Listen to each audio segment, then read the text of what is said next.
আসসালামু আলাইকুম ওয়া রাহমাতুল্লাহি ওয়া বারাকাতুহু। আজকে এই ভিডিওতে আলোচনা করব স্বপ্নে পাহাড় পর্বত দেখার তাবির কি। সাথে আছি আমি জুবাইর বিন ইমাম। আলোচনা বুঝতে সাথেই থাকবেন।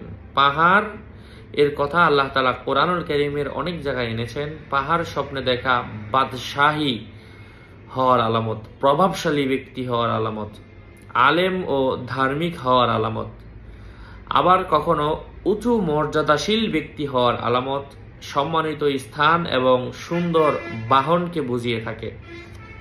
আবার কখনো অভিপ্রায় ও উদ্দেশ্য বুঝিয়ে থাকে। যদি কোনো ধরনের ব্যক্তি দেখে পাহাড়ের ওপর আছে এবং সেখানে সে হেলান দিয়ে আছে, সে বাদশাহী অথবা ক্ষমতা নিকটবর্তীর হবে, ক্ষমতা তার হাতে আসবে। পাহাড়ে থাকা অবস্থায় আজানের ধ্বনি শুনতে দেখলে ওই ব্যক্তির মাধ্যমে সুগ্রাণ এলাকায় ছড়িয়ে পড়বে, ওই ব্যক্তির সুনাম সুখ্যাতি ছড়াবে। আশা করছি উপকৃত হয়েছেন। আরো আপডেট পেতে সাথেই থাকবেন।